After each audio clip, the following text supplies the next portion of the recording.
Good morning students, how are you? I hope आप सारे अच्छे होंगे। तो हमने एक न्यू सीरीज़ स्टार्ट की है जिसमें मैंने 7th क्लास की एसएसटी ली हुई है। इसमें मैं बीच बीच में मतलब हिस्ट्री भी करवा रही हूँ, ज्योग्राफी भी, पॉलिटिकल साइंस भी एंड सिविक्स भी करवा रही हूँ। ठीक है, तो अगर आप मेरी प्लेलिस्ट देखेंगे तो आपको 7th क्लास की एसएसटी के सारी प्लेलिस्ट मिल जाएंगे। ठीक है, तो आज हम फिफ्थ चैप्टर करेंगे 7th क्लास की सिविक्स का। 4th हमने कल कर लिया है, तो इसको देखते हैं कि कैसा है। 5th चैप्टर है विमेंस चेंज द वर्ल्ड।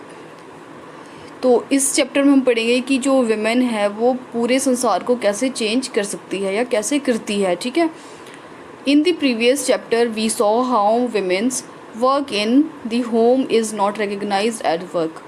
तो हमने इससे पहले पढ़ा कि जो पहला चैप्टर था, 4th चैप्टर था, उसमें विमेंस जो है वो पूरे दिन भर काम करती रहती है, लेकिन उसका वर्क कोई भी मेज़र नहीं करता है, कोई रिकग्नाइज़ नहीं करता उसके वर्क को, और ना ही उसको कोई उसकी सैलरी देता है। ठीक है, तो वही हमने देखा था कि विमेन जो है वो पूरे दिन भर कैसे काम करती रहती है। We also read how doing household work and taking care of family members is full time job and there are no specific hours at which it begins और ends.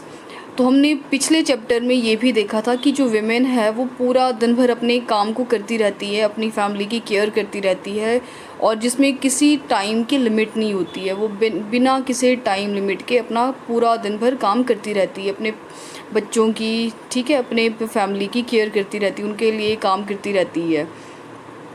In this chapter, we will look at work outside the women and understand how some occupations are seen to be more suitable for men than for women. तो इस chapter में हम यही देखेंगे कि कौन सी job ऐसी है घर के बाहर, आउटसाइड है तो घर के बाहर कौन सी ऐसी जॉब्स है जो विमेंस के लिए मेन से ज़्यादा सुटेबल हैं। ठीक है, कल हमने देखा था कि जो विमेन है वो एक डोमेस्टिक वर्कर थी, वो सिर्फ घर पे ही काम करती रहती थी, फिर लेकिन उसकी कोई काउंट नहीं था उसका। ठीक है, तो आज हम देखेंगे कि we will also learn about how women struggle for equality. और हमने ये भी देखा था कि जो मैन है और जो विमेन है उन दोनों का वर्क इक्वल होने के बावजूद भी उन दोनों को अनइक्वल ट्रीट किया जाता है, फिर भी विमेंस के साथ में पार्शियलिटी होती ही होती है। इस चैप्टर में हम यही देखेंगे कि विमेंस क्या स्ट्रगल कर रही है ताकि उसको इक्वलिटी मिले। Getting an education was and still is one way in which new opportunity were created for women. अगर कोई भी विमेन पढ़ लिख जाती है, कोई भी लड़की, अगर उसके पेरेंट्स उसको बहुत अच्छे से एजुकेशन देते हैं और वो बहुत अच्छे से पढ़ जाती है, तो उसके लिए ढेरों अपॉर्चुनिटी खुल जाती हैं, चाहे वो जॉब से रिलेटेड हैं, चाहे कुछ और भी हैं। ठीक है, तो वही आज हम देखेंगे कि विमेन के लिए क्या क्या अपॉर्चुनिटी हैं। This chapter will also briefly trace the different types of efforts made by women's movement to challenge discrimination in more recent years. तो पहले की जो विमेंस थी उनकी लाइफ ऐसे इजीली नहीं थी, उनको बहुत ज़्यादा स्ट्रगल करना पड़ता था। इवन पहले की गर्ल्स को तो स्कूल भी नहीं भेजते थे। हमने कल देखा ना कि मध्य प्रदेश में गर्ल्स को स्कूल भेज रहे हैं, लेकिन उनको बॉयज़ कैसे टीज़ कर रहे थे। और एक जगह हमने देखा था बनोआ का एक आइलैंड था, उसमें बच्चियों को जो है वो स्कूल भेज रहे थे, लेकिन कुछ लिमिट तक ही। ठीक है, लेकिन वो इंडिपेंडेंट थी। तो हमने कल देखा, अगर आपने पहला चैप्टर 4th चैप्टर मेरा नहीं देखा है कल का, तो आप उसको देख लेना। हम एक बिल्कुल कंटिन्यू वे में कर रहे हैं, इसमें कोई क्रैमिंग नहीं है, ये एनसीईआरटी की ही बुक है, उसी से ही मैं बिल्कुल थॉरोली आपको पढ़ा रही हूँ। उसमें आपको सिर्फ पढ़ते पढ़ते ही लर्न हो जाएगा। ठीक है, मैं आपके सामने ही मैंने बुक को ओपन किया हुआ है, बुक के पेज को ओपन किया हुआ है, एक एक लाइन में आपको पूरा समझाती हूँ और इन्हीं से ही आपको क्वेश्चंस आते हैं। ठीक है, तो पहले की जो विमेंस थी ईज़िली उनको पढ़ाई नहीं दी जाती थी करने के लिए, तो उसके लिए उन्होंने बहुत स्ट्रगल्स किए। कौन कौन से उन्होंने मोमेंट्स किए, क्या चैलेंज थे, क्या डिस्क्रिमिनेशन थी उनके लिए, क्या क्या डिस्क्रिमिनेट करते थे लोग उनको, तो वही हम इस चैप्टर में पढ़ेंगे। और आज की जो एजुकेशन है गर्ल्स के लिए वो इजीली कैसे मिल जाती है। ये एक चार्ट दिया हुआ है बच्चों के लिए, इसमें सिर्फ यही बताना है कि व्हाट वर्क इसमें आपने ड्रॉ करनी है पिक्चर, आपको ये दिख रही होंगी, इसमें आपने पिक्चर ड्रॉ करनी है। सबसे पहले देखो ये फार्मर की पिक्चर है। फार्मर आपके अकॉर्डिंग जो भी ये वीडियो देख रहे हैं सब ने अलग अलग बनानी है, सब के लिए अलग अलग ही हैं, ठीक है। ये पिक्चर जो है वो अलग अलग होती हैं। जैसे मैं हूँ या कोई और बच्चा है, तो अगर मुझसे पूछेंगे कि एक फार्मर क्या है, तो मैक्सिमम बच्चे क्या बोलेंगे कि एक मैन है। तो मैक्सिमम बच्चे एक मैन की पिक्चर लगा देंगे। कोई होंगे जिनके घर में विमेंस भी होंगी जो घर का काम करती होंगी, तो वे विमेन की लगा देंगे, ठीक है। फिर फैक्ट्री वर्कर, फैक्ट्री में जो वर्क करते हैं उनकी आपके अकॉर्डिंग कौन है। नर्स कौन है, नर्स तो ऑब्वियस एक गर्ल ही होगी, ठीक है। फिर एक साइंटिस्ट की आप गर्ल भी लगा सकते हो, बॉय भी लगा सकते हो। फिर है अ पायलट, पायलट की आप बॉय भी लगा सकते हो, एक गर्ल भी लगा सकते हो, क्योंकि आजकल जो है वो इक्वालिटी है, जो गर्ल्स हैं या विमेंस हैं वो भी पायलट हैं और बॉयज़ भी हैं, ठीक है। टीचर में आप एक मेल को भी कर सकते हो और फीमेल को भी कर सकते हो। आपने ऐसे ऐसे ये सारी 6 हैं, ये 6 पिक्चर्स चिपका देनी है। उसके बाद में आपने ये टेबल देखना है, उसके अकॉर्डिंग आपने इस टेबल को भरना है। जैसे अगर आपने टीचर में को मेल किया है तो आपने जस्ट अ सेकेंड,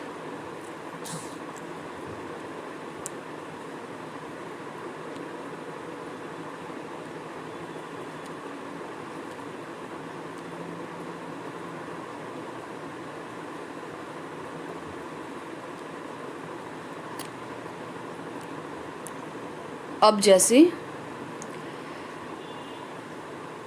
अगर आपने टीचर में मेल किया है तो आपने मेल करना है, अगर फीमेल किया है तो आपने फीमेल को टिक कर देना है। आपके अकॉर्डिंग फार्मर विमेन है या वुमेन मेल है तो आपने उस अकॉर्डिंग कर देना है। अगर फैक्ट्री वर्कर है, फैक्ट्री वर्कर में आप मेल भी कर सकते हो और फीमेल इमेज भी कर सकते हो। नर्स में तो ऑब्वियस फीमेल ही आएगी। साइंटिस्ट में कोई मर्जी कर लो, ठीक है। ऐसे ही नीचे हैं जो, उसमें भी आप टीचर में भी, टीचर नहीं है ये, पायलट में कोई मर्जी कर लो। तो इसमें सिर्फ इतना ही बोला है कि ये देखना है। और अब उसके अकॉर्डिंग ही क्वेश्चन दिए हुए हैं कि are there more image of man. अब जैसे हमने किया था,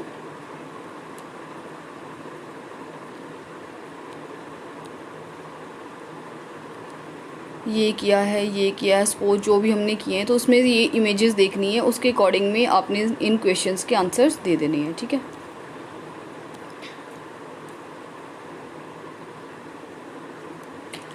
अब ये देखो एक पिक्चर दी हुई है, विमेंस की पिक्चर दिखाई हुई है। अब आप लोगों के अकॉर्डिंग फार्मर्स कितने होते हैं। अब इसमें हम एक्चुअल डाटा देखेंगे कि कितनी विमेंस जो है वो एंगेज्ड है वर्किंग में, जो फार्मर है या एग्रीकल्चर है, ठीक है।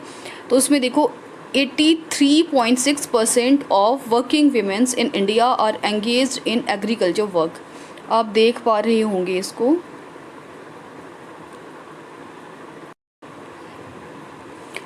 अब ये देखो यहाँ पे ये डाटा दिया हुआ है, 83.6% of working women's in India are engaged in agriculture.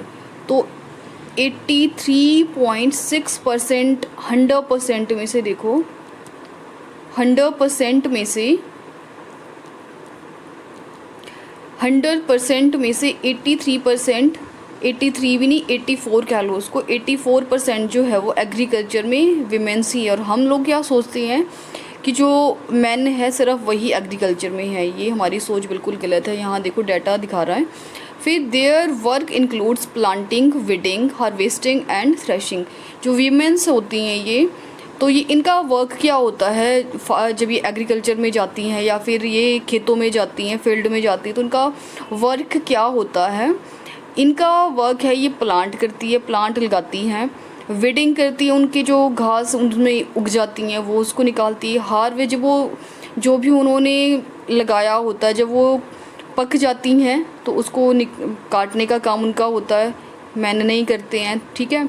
और थ्रेशिंग भी विमेंस ही करती हैं। थ्रेशिंग मतलब उन्होंने गेहूँ, सपोज कर लो गेहूँ काटा, गेहूं के दाने अलग करने हैं और जो उसका मटेरियल, जो वेस्ट मटेरियल है उसको अलग करना है, तो वो थ्रेशर के थ्रू होता है, ठीक है। तो वो थ्रेशिंग से वो भी विमेंस करती हैं। Yet when we think of a farmer only, we only think of a man. कि हम सोचते हैं कि मैनी है ना, पर ये नहीं है। अब यहाँ देखो, रोज़ी ma'am's class has 30 children, she did the same exercise in her class and here is the result. अब रोज़ी मैम की क्लास में 30 चिल्ड्रन हैं, उन्होंने भी सेम यही दिया है उनको, बच्चों को कहा कि आपने सेम चार्ट ड्रॉ करके लाना है घर से। तो मैम ने क्लास में ही देखो, मैम ने क्लास में कुछ करवाया, तो उसमें क्या क्या है, टीचर में जो मेल है वो 5 हैं, फ़ीमेल में ये चार्ट देख लेना। इसमें सिर्फ इतना बताया है कि जो फ़ीमेल है वो कितनी कम एंगेज्ड है, जो आउटसाइड के वर्क है या फिर जॉब हैं जो, और जो एग्रीकल्चर का है उसमें देखो 83.6% वीमेंस जो है वो लगी हुई हैं। मतलब जो मैक्सिमम कह लो, जो मैक्सिमम वीमेंस है वो घर पे हैं। इसके अकॉर्डिंग, इस डाटा के अकॉर्डिंग, ये 2004 एंड 5 का है, ठीक है। इसके अकॉर्डिंग जो वीमेंस हैं वो एग्रीकल्चर में ज़्यादा एंगेज्ड है, और जो जॉब्स हैं पहले के, मतलब अब तो फिर भी हैं, पहले के कंपैरिजन में जो वीमेंस है उनको घर पे ही रखा जाता था, हाउस होल्ड के ही वर्क दिए जाते थे। अब जो है वो चेंज हो चुका है टाइम, तो उसमें आप डाटा में देख सकते हो, उसमें यही बताया हुआ है डाटा, ठीक है। फिर है fever opportunities and rigid expectation. Women's के लिए अपॉर्चुनिटी भी बहुत कम है, लेकिन उनकी एक्सपेक्टेशन कितनी है, ठीक है। A lot of children in Rosie ma'am's class drew women's as nurses and man as army officer. अब रोज़ी मैम है, उनकी क्लास में जो बच्चे हैं, 30 बच्चे भी हमने देखे, 30 बच्चे हैं, उसमें से जो गर्ल्स हैं वो नर्स बनना चाहती हैं बड़े होके, और जो बॉय हैं वो आर्मी ऑफिसर बनना चाहती है। The reason they did this is because they feel that outside the home to women's are good at only certain jobs। तो रीज़न क्या है वो, this is because they feel that outside the home to, उनका सोचना ये है कि बाहर के काम भी ठीक है, और जो विमेंस है उनके लिए भी, women's are good at only certain jobs, जो विमेंस है उनके लिए सिर्फ कुछ जॉब्स जो हैं वो ठीक हैं। मतलब for example, many people believe that women make better nurses because they are more patient and gentle. तो कुछ क्या, मैक्सिमम लोगों का सोचना ये है कि जो नर्स होती है वो सिर्फ एक गर्ल या विमेन ही हो सकती है, फीमेल ही हो सकती है। क्यों? क्योंकि लोगों का सोचना ये है कि उनमें पेशेंस होती है और वो जेंटल होती है। This is linked to women's role within the family, जैसे कि वो अपनी फैमिली में भी रोल प्ले करती है, अपनी फैमिली की केयर करती है। तो उनका ये सोचना है कि एक विमेन जो है वो अगर घर में केयर करती है तो वो नर्स बन के पेशेंट्स की भी वैसे ही केयर करेगी, ठीक है। Similarly it is believe that the science requires a technical mind and girls and women's are not capable of dealing with technical things. और ऐसे ही बिलीव किया जाता है कि जो टेक्निकल माइंड है उसके लिए भी गर्ल्स और विमेंस जो है वो कैपेबल है ही नहीं, लोगों का सोचना है ये, ठीक है। लेकिन ऐसा नहीं है, because so many people believe in these stereotypes, many girls do not get the same support that boys do the study and train to become doctors and engineer. अच्छा, एक वर्ड इसमें आ रहा है स्टीरियोटाइप। स्टीरियोटाइप का meaning क्या होता है? Stereotype होता है ऐसी सोच, ऐसी थिंकिंग हमारी जो मतलब बहुत छोटी हो, जैसे यही है, जैसे इसमें ही बता रही हैं कि विमेंस जो है वो साइंटिस्ट नहीं बन सकती है, टेक्निकल वर्क नहीं कर सकती है। तो ये सोच कैसी है? स्टीरियोटाइप ही है, जो मतलब छोटी सोच वाले होते हैं, ठीक है। छोटी सोच जिनकी होती है उनको कह सकते हैं हम स्टीरियोटाइप्स। तो इसमें यही बताया हुआ है कि लोगों की सोच स्टीरियोटाइप की है, उनका सपोर्ट बॉयज़ की तरफ को ज़्यादा है स्टडी में, लेकिन गर्ल्स को नहीं पढ़ाते हैं। उनका सोचना ये है कि अगर बॉयज़ को हम पढ़ा लेंगे तो वो अच्छे से डॉक्टर और इंजीनियर बन जाएंगे। In most families once girls finish school they are encouraged by their families to see marriage as their main aim in life। जैसे ही किसी लड़की का स्कूल फिनिश होता है तो उसको घर के कामों में लगा देती है फैमिली। कहते हैं कि असली लाइफ का जो एम है तुम्हारा वो तो यही है, घर के काम करना है, अपनी फैमिली की केयर करना है, तो उनको खाना बनाने में लगा देंगे, ठीक है। तो उनको ऐसे ऐसे काम दे देंगे, और जो बॉयज़ है वो इंडिपेंडेंटली बाहर, चाहे वो कुछ भी नहीं करेंगे, चाहे वो पढ़ने में भी नहीं है, लेकिन उनको इंडिपेंडेंट छोड़ देते हैं और उनको घर के कामों में भी एंगेज नहीं करते हैं। अब यहाँ देखो, ब्रेकिंग स्टीरियोटाइप, जो ये छोटी सोच है या ये रूढ़िवादी सोच है वो कैसे ब्रेक हुई है। Engine driver are man but 27 years old Lakshmi Lakra, ये बहुत इंपॉर्टेंट है, ये आपने ढंग से सुनने क्वेश्चंस आते हैं, कई बार ये कॉम्पिटिटिव में भी आते हैं। मैं इसीलिए पूरा थॉरोली पढ़ा रही हूँ। अगर कोई कॉम्पिटिटिव के हैं बच्चे या फिर बड़े भी, जैसे यूपीएससी हो गए या कोई भी हैं, तो वो भी ये देख सकते हैं। एनसीईआरटी से ही आते हैं सारे, जो यूपीएससी के भी आते हैं, पूरा यही आता है, इनके बीच में से ही पढ़ के आता है। जो ये एनसीईआरटी है वो बहुत इंपॉर्टेंट है, ठीक है। तो आपने इसको बड़े ध्यान से सुनना है। इसमें कहते हैं कि जो इंजन जो ड्राइवर होते हैं वैसे तो वो मैन होते हैं, लेकिन एक 27 ईयर्स ओल्ड जो एक Lakshmi Lakra from a poor tribal family in Jharkhand has begun to change things. पहले जो ड्राइवर थे वो सिर्फ मैन ही होते थे, लेकिन जो लक्ष्मी लाकड़ा है ये कहाँ से आती हैं, झारखंड से आती हैं, और एक ट्राइबल फैमिली से हैं, ठीक है। आपको मैप का पता होगा झारखंड कहाँ है। मैंने जब भी मैं आपको एसएसटी पढ़ा रही हूँ तो साथ के साथ में मैप भी ड्रॉ करना बता रही हूँ। ये हमारा लद्दाख हो गया, ये हमारा जम्मू एंड कश्मीर हो गया, ठीक है। और यहाँ पे हमारा एचपी आ गया, ये हमारा एचपी, यहाँ पे ये उत्तराखंड हो गया, और ये हमारा पंजाब है, पीएनबी हो गया, ये हमारा हरियाणा है एचपी से लगते हुए, ये हमारा यूपी है, ये हमारा उत्तराखंड है, और ये हमारा बिहार है, यहाँ से नीचे झारखंड है, ठीक है, बिहार झारखंड। तो ये इस एरिया की बात हो रही है, झारखंड से ये विमेंस हैं। तो इन्होंने क्या किया, इन्होंने जो ये स्टीरियोटाइप सोच थी, छोटी सोच थी, उसको ही चेंज कर दिया। कैसे? She is the first women engine driver for northern railway station. हमारी ये नॉर्थ है, नीचे को है जो हमारा वो साउथ है, ये हमारी डायरेक्शन ईस्ट है, ये हमारी डायरेक्शन वेस्ट है। तो ये सारा जो है वो नॉर्थ में आता है, तो नॉर्दर्न रेलवेज़ में इसीलिए इनका पहला नाम आया है। तो नॉर्दर्न रेलवेज़ में ये पहली विमेन ऐसी बनी जिन्होंने जो ट्रेन है उसको चलाया, इंजन ड्राइवर बनी है, ठीक है। Lakshmi's parents are not literate but they struggle and overcame many hardship to make sure their children got an education. तो देखो, इनके जो पेरेंट्स थे वो बहुत ज़्यादा लिटरेट होता है, पढ़े लिखे नहीं थे, लेकिन उन्होंने इतना स्ट्रगल किया अपने बच्चों को पढ़ाने के लिए ताकि उनको अच्छे से अच्छी एजुकेशन जो है वो मिल सके।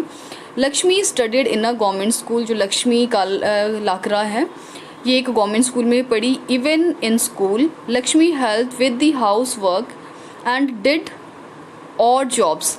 She studied hard and did well and then went on to get a diploma in electronics।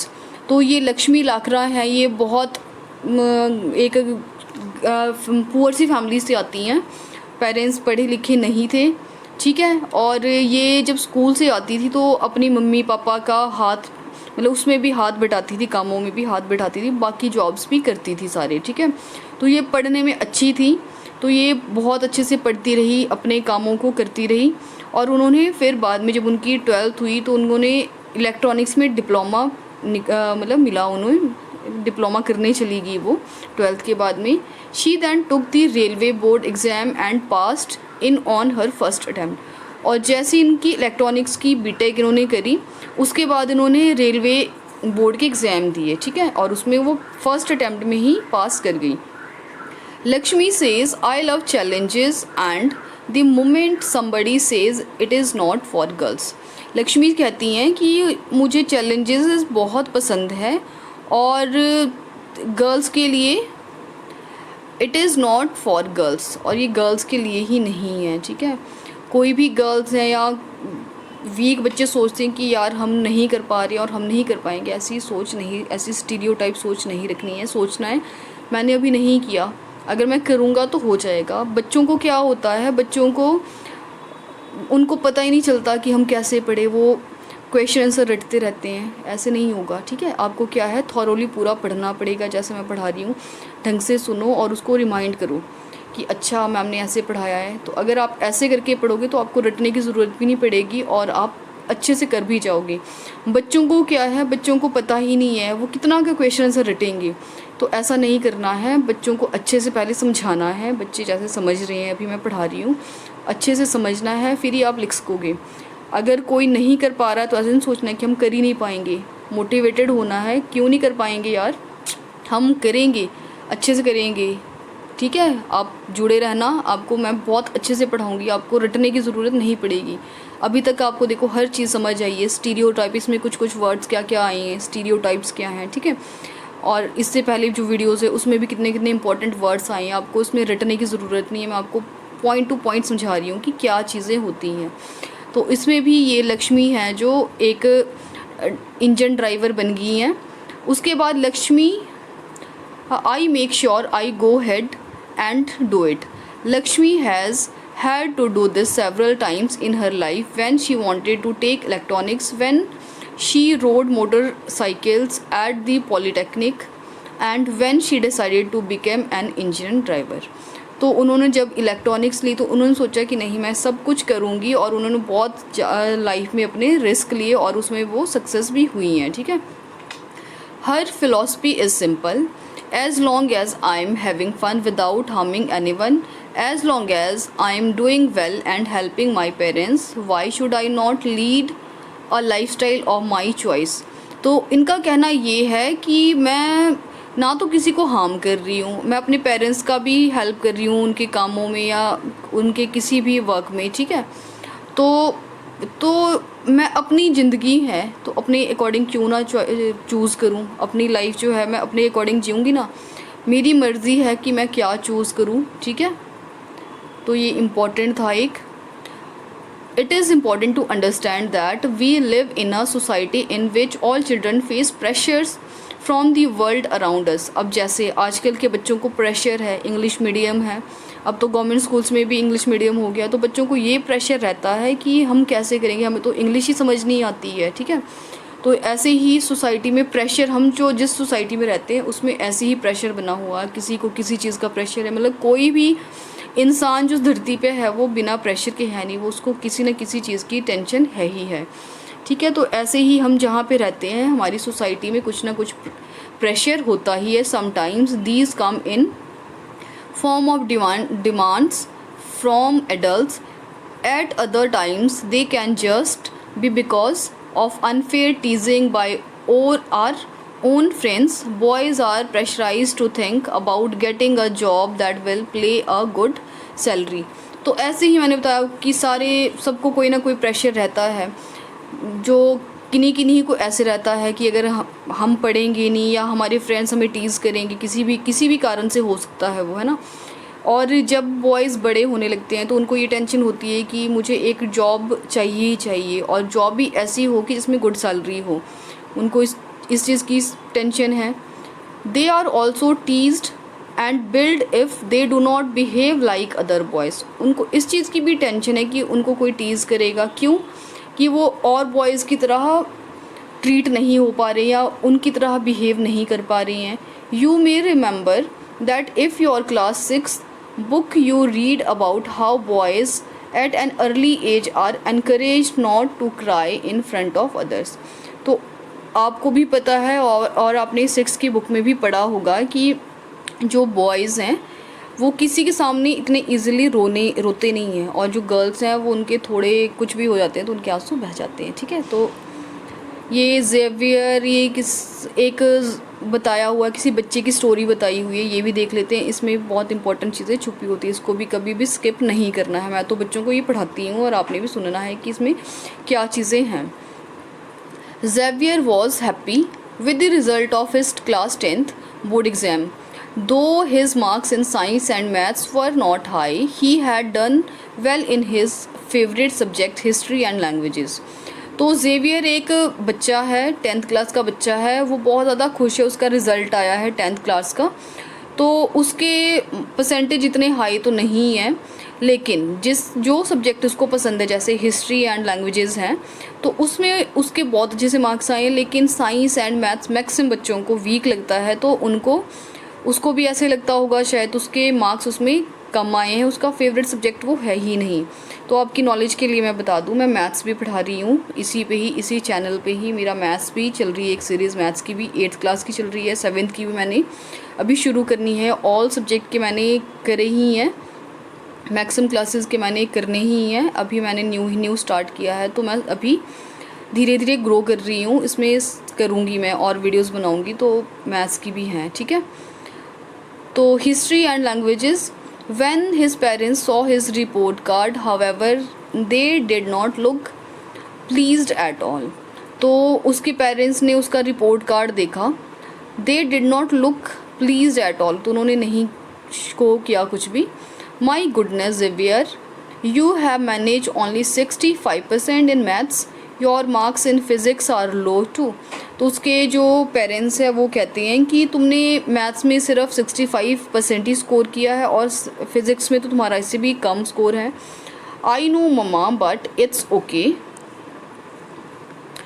It's okay, I don't want to take maths or science, I want study history. तो अभी इसका 10th का exam का result आया है, देखो। तो ये कह रहा है कि मुझे आगे चल के मैथ्स और साइंस नहीं लेना है, मैं हिस्ट्री मेरा फेवरेट है तो मैं उसी को ही पढ़ूंगा। तो उसने ज़्यादा टेंशन नहीं ली है कि मेरी साइंस में कम है, मेरे मैथ्स में कम है, ठीक है। Why do you want to take history, तो अब उसके पापा पूछ रहे हैं कि तुम्हें हिस्ट्री ही क्यों लेनी है। Think about your future, you have to get a job, good job. तो अब ये कहते हैं, उसके पापा कह रहे हैं कि अपने फ्यूचर के बारे में सोचो, तुम्हें एक अच्छी जॉब चाहिए, history will not help, it has no scope.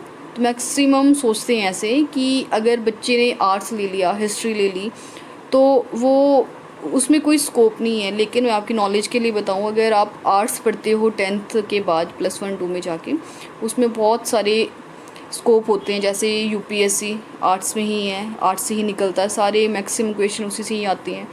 एक ऑप्शनल सब्जेक्ट होता है, आपको वो अपनी मर्ज़ी से चूज़ कर सकते हैं आप, ठीक है। तो हिस्ट्री, पॉलिटिकल, ये सारे इकोनॉमिक्स, ये अलग अलग सब्जेक्ट आते हैं। यूपीएससी या कोई भी कॉम्पिटिटिव एग्ज़ाम दोगे आप, तो हिस्ट्री, ज्योग्राफी, पॉलिटिकल आती ही आती है, ठीक है।